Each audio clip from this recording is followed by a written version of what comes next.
Dakota Territory, 1883. While neighbors rushed to dig 4-foot root cellars before harvest season, Norwegian immigrant Erik Haugen was still excavating in late September, 10 feet down through prairie hardpan and bedrock. His American neighbors called it wasteful labor. They called him a fool for digging to China.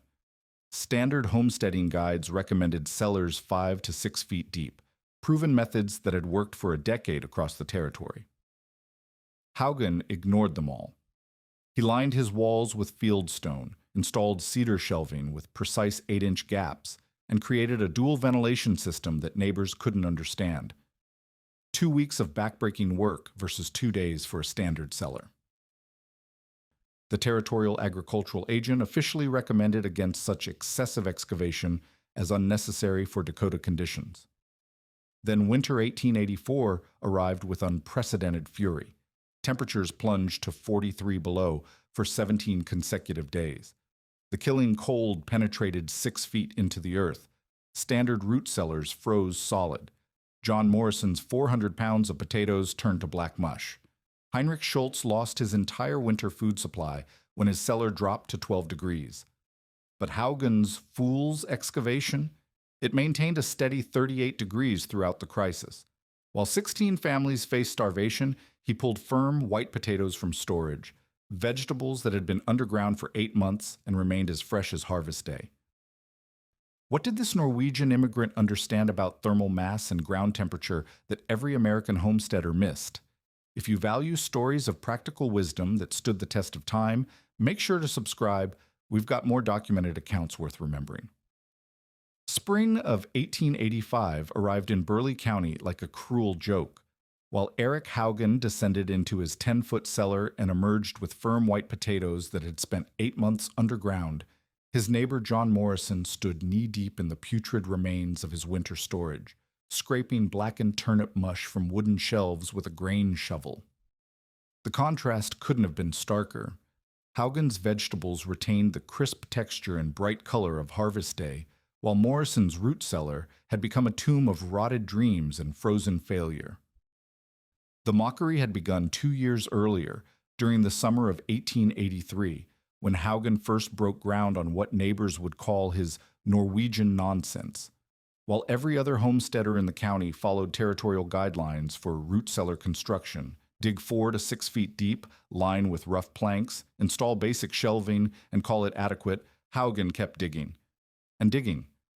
Past the 4-foot mark where prairie loam gave way to clay hardpan, past 6 feet where most men would have declared victory, down through 8 feet of increasingly stubborn earth until he reached 10 feet below the surface, where his spade rang against bedrock and the air grew noticeably cooler even on blazing July afternoons.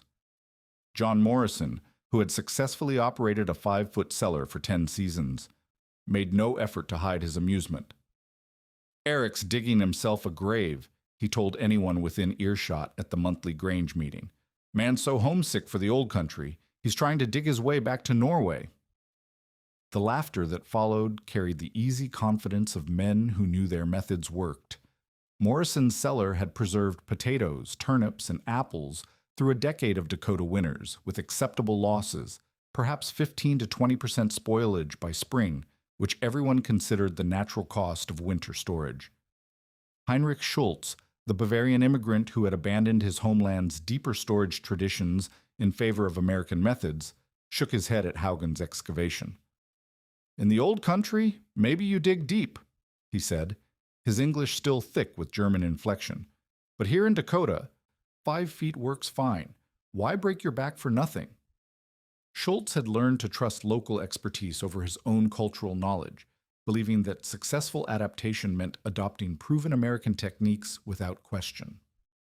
The territorial agricultural agent, Samuel Brooks, arrived in August of 1883 to conduct his annual survey of homestead improvements. Brooks carried the authority of the Dakota Territorial government and 10 years of agricultural extension experience. He measured Haugen's excavation with obvious disapproval, noting in his official report that excessive cellar depth represents unnecessary labor expenditure with no documented benefit for Dakota climate conditions. Brooks had seen hundreds of root cellars across the territory, and none of the successful ones required such extreme excavation.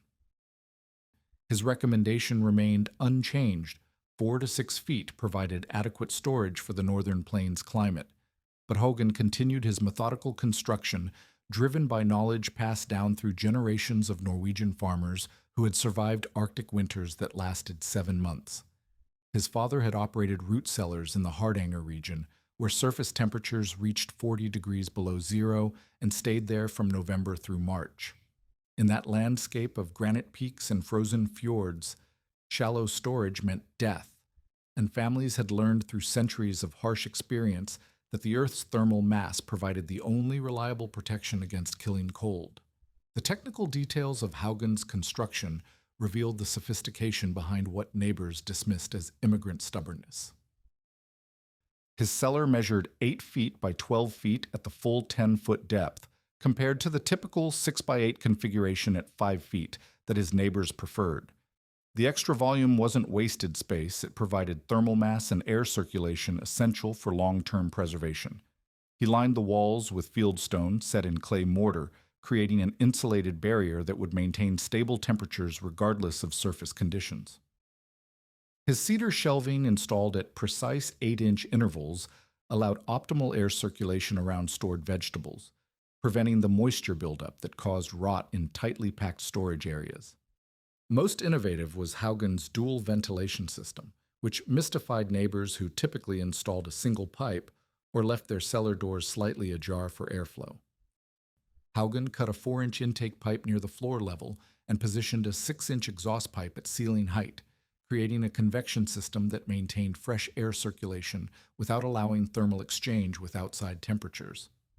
Cold air entered through the intake, warmed as it circulated through the stored vegetables, and exited through the exhaust, carrying away moisture and ethylene gas that promoted spoilage. His drainage system displayed equal sophistication. Rather than simply excavating and hoping for the best, Haugen carved channels into the bedrock floor and filled them with graded gravel, creating pathways that routed groundwater away from storage areas before it could freeze and create thermal bridges that would transfer cold directly to the cellar interior. The drainage connected to a deeper sump that he hand-dug another 3 feet down, ensuring that even during spring snowmelt, the storage area would remain dry. Anna Haugen watched the community's reaction to her husband's project with growing concern. The Norwegian couple had invested 2 weeks of backbreaking labor and $43 in materials, cedar lumber, fieldstone, clay mortar, iron pipes, and gravel, while their neighbors completed functional cellars in 2 days for under $8. The financial and labor investment seemed excessive even to Anna, who understood the traditional methods but wondered if Dakota's milder climate might make such elaborate preparation unnecessary. By October of 1883, the contrast between methods became visible across the county. Standard cellars dotted the landscape like modest prairie dog mounds, their simple wooden doors and single ventilation pipes marking efficient, practical construction. Haugen's installation resembled a more substantial undertaking, stone-lined walls rising slightly above ground level, dual ventilation pipes, and an insulated wooden door that sealed completely against weather infiltration. 18 families had invested in proven American storage methods, while one Norwegian immigrant had built what appeared to be a monument to excessive preparation. The true test began in November, when families loaded their winter food supplies into completed storage systems. Morrison stored 400 pounds of potatoes, 200 pounds of turnips, and 30 bushels of apples in his time-tested 5-foot cellar. Schultz filled his shallow excavation with similar quantities, confident that methods which had sustained homesteaders for a decade would continue to perform adequately. Across Burleigh County, standard root cellars received the harvest that would sustain families through the long Dakota winter, their success seemingly guaranteed by years of proven performance and official territorial endorsement. Throughout the winter of 1883 to 1884, standard root cellars performed exactly as expected. John Morrison descended into his 5-foot excavation each week to retrieve potatoes for his family's meals, finding them in acceptable condition with only minor sprouting and occasional soft spots that his wife Sarah could cut away during preparation. By February, Perhaps 10% of his stored vegetables showed signs of deterioration, wrinkled carrots, slightly shriveled turnips, and apples with brown spots that marked the beginning of rot. These losses fell well within the range that territorial agricultural guides considered normal for winter storage, and Morrison felt vindicated in his criticism of Haugen's excessive excavation.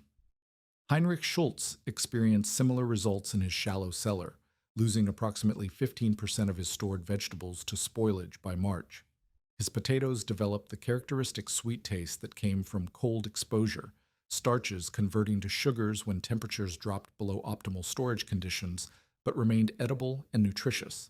The Bavarian immigrant had successfully adapted American methods to his family's needs, storing enough vegetables to supplement their diet through the lean months when fresh produce became impossible to obtain. His investment of $8 and 2 days of labor had produced exactly the results that a decade of territorial experience had promised. Samuel Brooks, the territorial agricultural agent, conducted his spring survey in April of 1884 with satisfaction. His official report documented storage success rates of 85 to 90% across 18 homesteading families in Burleigh County, with total vegetable losses falling within established norms for frontier food preservation. Standard cellars had maintained internal temperatures ranging from 35 to 50 degrees Fahrenheit throughout the winter months, creating conditions that preserved the majority of stored produce while allowing acceptable spoilage rates that homesteading families had learned to anticipate and manage. The temperature fluctuations in shallow cellars followed predictable seasonal patterns that agricultural experts understood and accepted. During November's mild weather, cellar temperatures remained steady around 45 degrees, ideal for slowing vegetable metabolism without causing cold damage. December's deeper cold pushed cellar temperatures down to 38 degrees, still within acceptable ranges for most root vegetables. January's harsh conditions dropped storage temperatures to 35 degrees, cold enough to cause minor cellular damage in sensitive vegetables, but not severe enough to create widespread freezing that would destroy entire food supplies. Humidity levels in standard cellars varied between 60 and 80% throughout the winter, depending on seasonal moisture conditions and the adequacy of ventilation systems. Most homesteaders accepted this fluctuation as natural, understanding that some dehydration and moisture-related spoilage represented the inevitable cost of winter storage. Vegetables stored in wooden bins and baskets gradually lost moisture content, becoming slightly shriveled and less crisp, but remaining nutritionally valuable and edible through the spring months when fresh food became available again. Meanwhile, Haugen's deep cellar maintained remarkably stable conditions that his neighbors couldn't observe or measure. At 10 feet below the surface, his storage area held steady at 38 degrees Fahrenheit regardless of surface weather conditions, insulated by the thermal mass of Earth that remained unaffected by seasonal temperature swings. His dual ventilation system maintained humidity levels between 87 and 92%, creating an environment that prevented dehydration while avoiding the excessive moisture that promoted bacterial and fungal growth in poorly ventilated storage areas. The Norwegian immigrants' vegetables retained their harvest day appearance throughout the winter months, showing no signs of sprouting, shriveling, or color loss that marked the gradual deterioration occurring in standard cellars. His potatoes remained firm and white, his carrots maintained their bright orange color and crisp texture, and his turnips showed no signs of the woody fiber development that occurred when root vegetables experience temperature stress. The stark contrast between storage methods remained invisible to the community, hidden 10 feet underground where few people ventured to make direct comparisons. Brooks documented these varying results without understanding their significance, noting in his records that no advantage observed in excessive cellar depths based on his surface-level evaluation of storage success rates. The territorial agricultural agent lacked the technical knowledge to measure internal cellar temperatures or assess the subtle differences in vegetable quality that distinguish superior preservation from merely adequate results. His training focused on quantifiable metrics, total storage capacity, major spoilage events, and overall food security outcomes, rather than the nuanced engineering principles that governed optimal preservation conditions. During the summer of 1884, weather patterns began shifting in ways that old-timers among the Dakota tribes recognized as ominous portents. Bird migration routes changed subtly, with waterfowl lingering later in autumn and departing earlier in spring, suggesting that instinctive animal behavior anticipated harsher conditions ahead. Military meteorologists at Fort Abraham Lincoln recorded unusual low-pressure systems moving across the northern plains, creating atmospheric conditions unlike anything in their documented experience of regional weather patterns. Yet homesteading families prepared for the coming winter with confidence born of proven success. Morrison invested in improved wooden storage bins that would better organize his root vegetables and reduce handling damage during retrieval. Schultz enhanced his cellar's door sealing to minimize cold air infiltration and installed additional wooden shelving that would maximize his storage capacity. Across Burleigh County, 18 families upgraded their standard storage systems based on lessons learned from the previous winter's minor inefficiencies, spending a total of $847 on materials and labor improvements designed to optimize conventional cellar performance. The Territorial Agricultural Extension Service published updated guidelines that incorporated these refinements, recommending enhanced door sealing, improved ventilation management, and better storage container systems for maximizing the effectiveness of standard 4 to 6 foot excavations. Brooks distributed these recommendations during his summer homestead visits, confident that incremental improvements to proven methods would ensure continued storage success regardless of weather variations that might occur during the coming winter season. Hogan, however, expanded his deep storage system based on principles that his neighbors couldn't understand.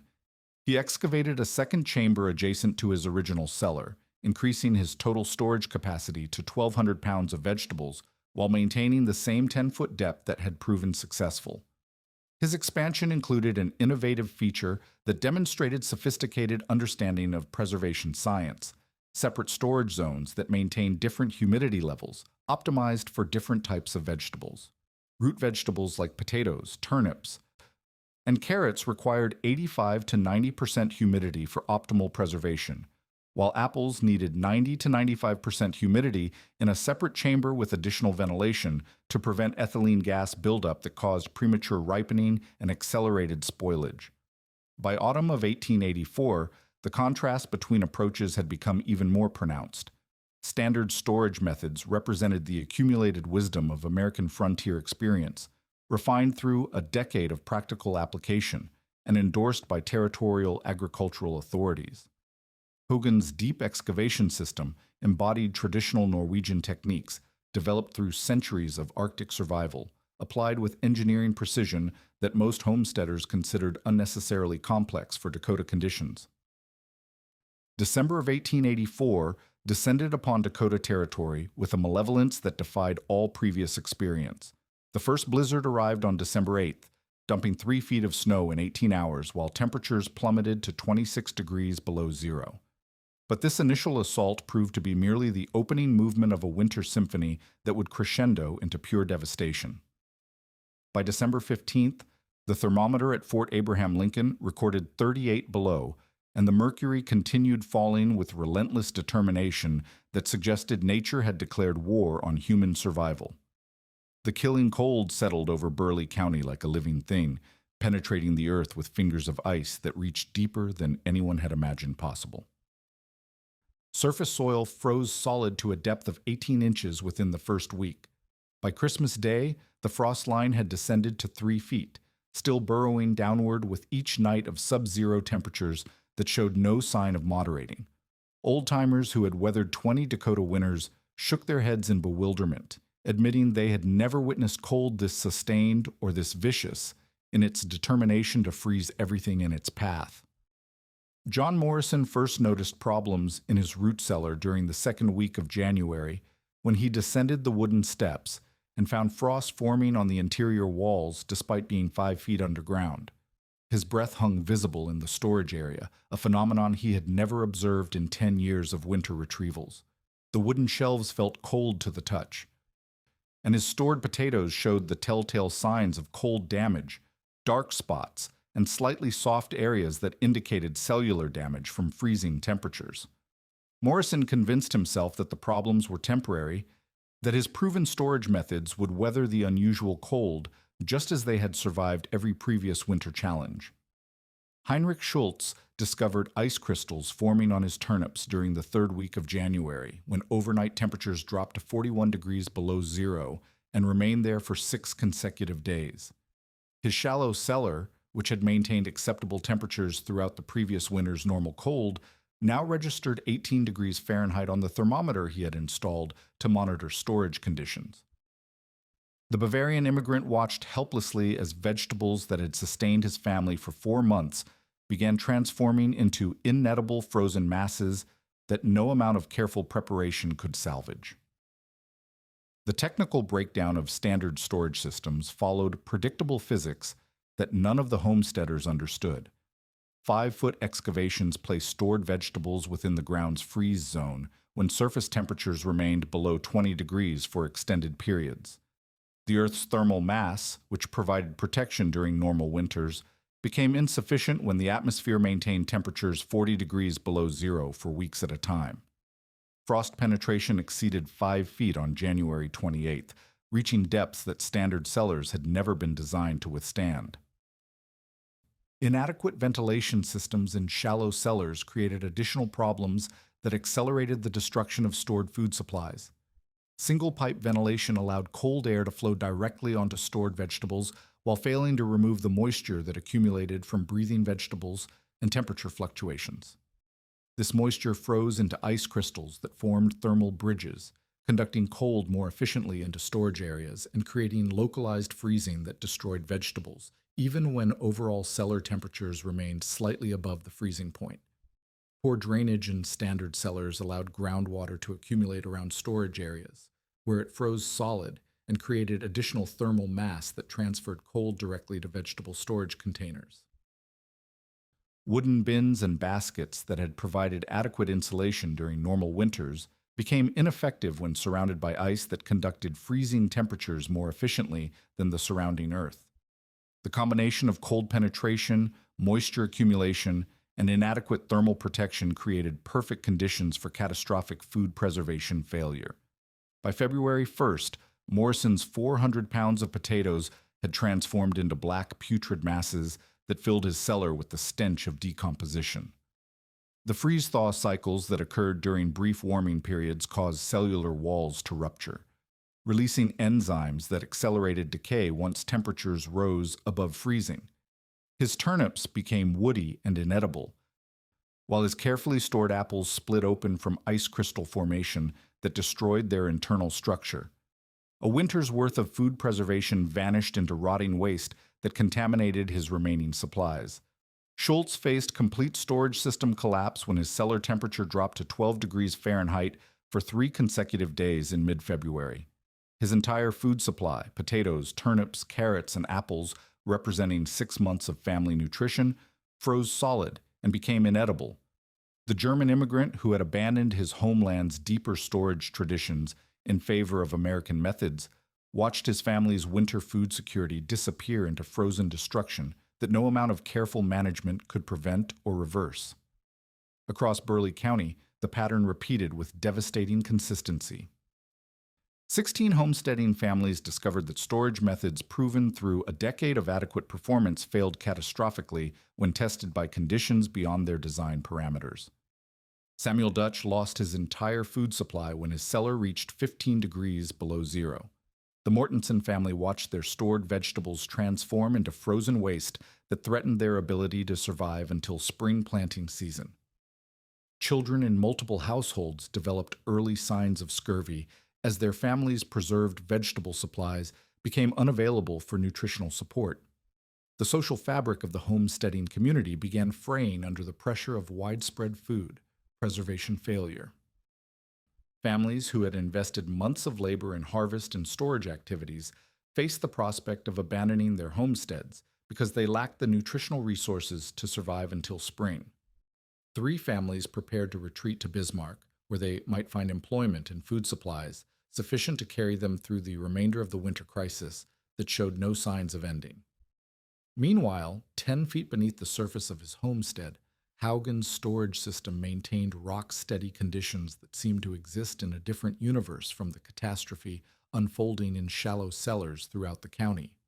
His deep excavation remained insulated by thermal mass that extended well below the frost penetration depth, creating a zone of stable temperature that surface conditions could not affect. The Norwegian immigrants' vegetables rested in perfect preservation, protected by centuries-old knowledge that had anticipated exactly these conditions. Military observers at Fort Abraham Lincoln documented the temperature readings that defined the crisis. Captain William Hayes recorded 17 consecutive days of temperatures below 40 degrees negative, followed by brief warming periods that never exceeded 10 degrees below zero before plunging back into the killing cold that characterized the winter of 1884 to 1885. His reports to territorial headquarters described atmospheric conditions unprecedented in recorded Dakota history, creating survival challenges that tested every aspect of frontier preparation and traditional knowledge. The numbers told a story of systematic failure that no amount of conventional wisdom could explain or prevent. Standard root cellars experienced internal temperatures ranging from 12 degrees below zero to 45 degrees above, creating freeze-thaw cycles that destroyed cellular structure in stored vegetables. Humidity fluctuated wildly as moisture froze and thawed, creating conditions that promoted both freezing damage and accelerated decomposition. 85 to 100% of stored vegetables in shallow cellars suffered complete destruction, leaving families without the preserved food supplies they had counted on for winter survival. The knock came at Haugen's door on March 15, 1885, as dawnlight revealed another morning of sub-zero temperatures that had persisted without mercy for nearly 4 months. John Morrison stood on the Norwegian immigrant's threshold, with his hat literally in his hands, his weathered face drawn with the exhaustion of a man who had watched his family's winter food supply transform into putrid waste. His wife Sarah and their 3 children hadn't eaten fresh vegetables in 6 weeks, subsisting on the meager supplies of flour and salt pork that represented their emergency reserves. Morrison's voice cracked as he asked the question that would have seemed impossible 18 months earlier. Could Haugen spare any vegetables for a neighbor's starving family? Haugen descended into his 10-foot cellar without a word of reproach or reminder of the mockery that had greeted his construction methods. The Norwegian immigrant emerged carrying an armload of firm white potatoes that showed no signs of sprouting, discoloration, or the soft spots that marked deterioration in stored vegetables. He handed Morrison carrots that maintained their bright orange color and crisp texture, turnips that remained solid and fresh, and apples that looked exactly as they had on harvest day 7 months earlier. Morrison examined the vegetables with the wonder of a man witnessing a miracle, unable to comprehend how food stored underground could emerge in perfect condition while his own proven methods had failed so catastrophically. Word of Haugen's successful preservation spread through Burleigh County faster than prairie wildfire, carried by desperate families who had exhausted their own food supplies and faced starvation before spring planting could provide relief.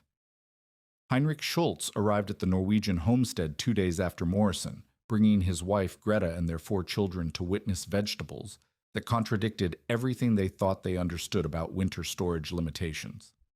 Schultz picked up one of Haugen's potatoes and examined it with the intensity of a scientist studying an impossible specimen, searching for signs of the deterioration that had destroyed his own carefully stored supplies.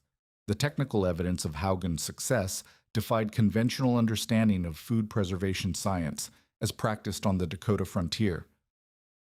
His vegetables retained 92% of their original vitamin C content after 7 months of underground storage, compared to the 60% retention achieved by vegetables that survived in standard cellars before the catastrophic winter destroyed most shallow storage systems entirely. Moisture content measurements revealed the sophisticated precision of his deep storage environment. Carrots maintained 88% water content, identical to fresh harvest conditions, while comparable vegetables from failed standard storage showed 70% water content due to dehydration caused by temperature fluctuations and inadequate humidity control. Samuel Brooks, the territorial agricultural agent, visited Haugen's homestead in late March to document the phenomenon that contradicted every official recommendation he had made during 5 years of extension service. Brooks descended into the deep cellar with a thermometer and hygrometer, recording temperature readings of 37 degrees Fahrenheit and humidity levels of 89%, conditions that had remained constant throughout the winter crisis that destroyed standard storage systems across 18 homesteads in his jurisdiction. His measurements revealed the engineering principles that Norwegian immigrants understood, but American agricultural authorities had dismissed as unnecessary complexity. The agent's official report to territorial headquarters would later describe vegetables stored for 8 months that remained indistinguishable from fresh harvest in appearance, texture, and nutritional value. Brooks documented the stark contrast between preservation methods. Haugen's deep excavation maintained stable conditions that prevented cellular damage, while shallow cellars experienced temperature swings from 12 degrees below zero to 45 degrees. Above that caused freeze-thaw cycles devastating to vegetable tissue. The territorial agricultural guidelines that Brooks had confidently promoted now appeared fatally inadequate for extreme weather conditions that tested storage systems beyond their design parameters. Captain William Hayes, commanding supply operations at Fort Abraham Lincoln, arrived at Haugen's homestead in early April to investigate civilian food preservation techniques that might benefit military storage operations. Hayes documented the Norwegian storage capacity, 1,200 pounds of vegetables maintaining perfect preservation after 8 months underground, and compared these results to military food storage methods that achieved similar preservation only through expensive and logistically complex supply chain management. His report would recommend immediate investigation of deep excavation techniques for military food preservation applications. The sharing of Haugen's preserved vegetables followed Norwegian cultural traditions that prioritized community survival over individual advantage. Rather than charging desperate families for food that could command premium prices during the starvation crisis, Haugen distributed vegetables according to family size and need, following customs developed through centuries of Arctic survival, where community cooperation meant the difference between collective survival and widespread death. His 1,200 pounds of stored vegetables sustained 18 families through March and April, preventing the abandonment of 6 homesteads whose families lacked sufficient nutrition to survive until spring planting season. The technical analysis of Haugen's preservation success revealed the sophisticated engineering behind what neighbors had dismissed as immigrant stubbornness. Constant temperature maintenance between 37 and 39 degrees Fahrenheit prevented the cellular damage that occurred with freeze-thaw cycles experienced in shallow storage systems. Stable humidity levels between 87 and 92% prevented dehydration without promoting the bacterial and fungal growth that thrived in poorly ventilated storage areas. Proper air circulation eliminated ethylene gas buildup that caused premature ripening and accelerated spoilage in enclosed storage containers. Most critically, Haugen's deep excavation placed his storage area below the frost penetration depth that had destroyed shallow cellars throughout Burleigh County. At 10 feet underground, his vegetables rested within the Earth's thermal mass zone, where temperature remained constant, regardless of surface atmospheric conditions. The Norwegian immigrant had understood principles of soil thermal dynamics that American homesteaders learned through bitter experience during the winter of 1884 to 1885. The social transformation within the homesteading community became evident as families who had mocked Haugen's methods now sought to understand the knowledge behind his success. Morrison spent hours in the deep cellar, measuring dimensions and examining construction techniques that had seemed excessive during their installation but proved essential during the crisis that tested every aspect of frontier preparation. Schultz documented the ventilation system design, drainage implementation, and insulation methods that distinguish successful preservation from catastrophic failure. Anna Haugen managed the daily distribution of vegetables with the efficiency of someone trained in traditional Norwegian household management during extended winter seasons. She organized families into rotation schedules that ensured equitable access to preserved food supplies while maintaining the storage conditions necessary for continued preservation of remaining vegetables. Her knowledge of proper vegetable cleaning, storage container management, and seasonal inventory rotation maximized the effectiveness of the preservation system that her husband's construction had made possible. The preservation success extended beyond mere food security to encompass nutritional adequacy that prevented the scurvy and vitamin deficiencies that threatened families whose storage systems had failed. Children who had shown early signs of malnutrition recovered their health as preserved vegetables provided the vitamins and minerals essential for winter survival in a climate that eliminated fresh food sources for 6 months each year. Haugen's traditional storage methods proved superior not only for food preservation, but for maintaining the nutritional quality necessary for frontier family survival during extended isolation periods. The transformation of Burleigh County's approach to food storage began before the last snows of 1885 had melted. John Morrison broke ground on a new root cellar in April, excavating with the methodical precision of a man who had learned the cost of inadequate preparation. He dug to 9 feet below the surface, following Haugen's specifications exactly, lining the walls with field stone gathered from his own property, and installing the dual ventilation system that had seemed unnecessary just months earlier. Morrison's investment of $47 in materials and 2 weeks of backbreaking labor represented a complete reversal of his previous confidence in shallow storage methods.